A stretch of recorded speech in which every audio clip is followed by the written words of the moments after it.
कश्चित् कृषकः, कोई किसान, बलि वृद्धाभ्याम, अपनी दोनों बेलों से क्षेत्रकर्षणम, क्षेत्रकर्षणम यानी खेत को जोतने का कार्य कर रहा था। तयो, उन दोनों, तयो शब्द आया है षष्ठी द्विवचन यानी उन दोनों के, बलि वर्दयो अर्थात बेलों में, एक यानी कि दो बेल थे। उन दोनों बेलों में से एक शरीरेण यानी शरीर से, दुर्बल जवेन दुर्बल अर्थात कमजोर, असमर्थ, जवेन गंतुम जाने में, गंतुम यानी चलने में, अशक्तश्च आसीत असमर्थ था। यानी उन दोनों में एक बेल था, वो शरीर से जो है कमजोर था, और जवेन गंतुम और तेजी से चलने में, जवेन यानी तेजी से, गंतुम यानी चलने में, अशक्तश्च आसीत अर्थात असमर्थ था। यानी कि एक किसान था, उसके दो बेल थे, उन दोनों बेलों से वो खेत जोत रहा था। उन बेलों में से एक जो है बेल शरीर से कमजोर और तेजी से चलने में असमर्थ था। अतः कृषक तम दुर्बलम वृषभम तोदनम नुदमान अवर्तत। अतः इस प्रकार से किसान, कृषक यानी किसान, तम दुर्बलम उस दुर्बल बेल को, वृषभ यानी बेल को, तोदनेन, अब देखो तोदनेन शब्द का अर्थ होता है कष्ट देते हुए, नुदमान अवर्तत हाँकने लगा। यानी कि वह किसान उस बेल को जो है कष्ट देते हुए, नुदमान हाँकने लगा। अतः ऋषभ अर्थात वह बेल, अब यहाँ पे ऋषभ नहीं है, ये वृषभ है, व्री करना है, ऋषभ गलत शब्द छपा हुआ है, वृषभ है, वह बेल हलम उड़वा हल को उठाकर, गंतुम चलने में, अशक्त है असमर्थ होकर, क्षत्रिय पपात है खेत में गिर पड़ा, पपात यानी गिर गया। वो कौन? वह बेल, वो जो बेल था वह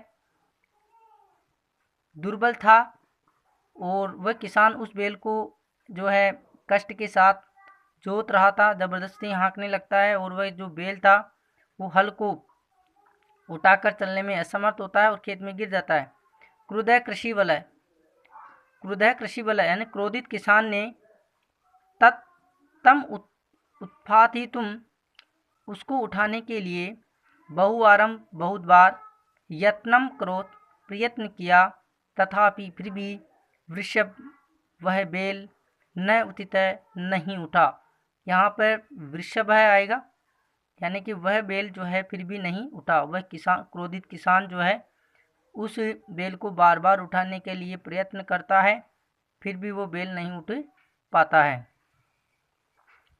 भूमौ पतिते स्वपुत्रम दृष्ट्वा, भूमि पर गिरे हुए अपने पुत्र को देख करके, सर्वधेनुना मातु, सभी गायों की माता, सुरभि के नेत्राभ्याम, दोनों आँखों में से, अश्रुणी आंसू, आविराशन आ जाते हैं।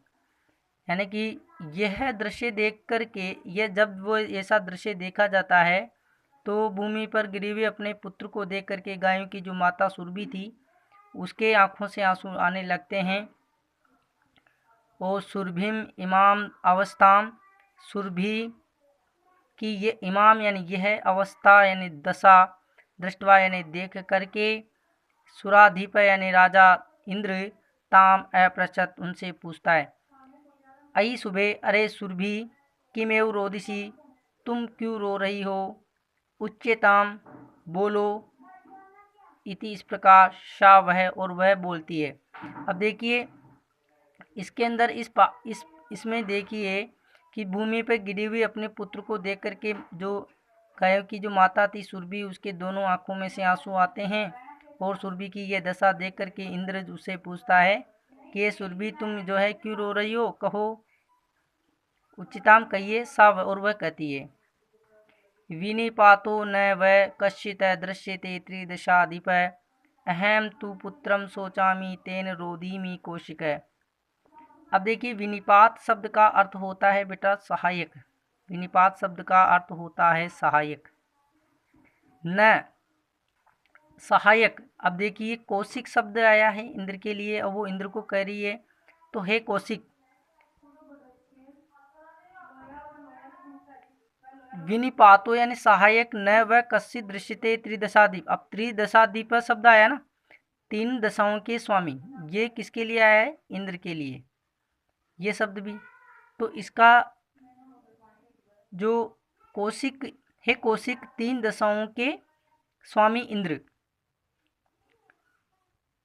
नयन नहीं है, वह उसका विनिपातो सहायक, कश्चित यानी कोई भी, दृश्यते यानी दिखाई देता है।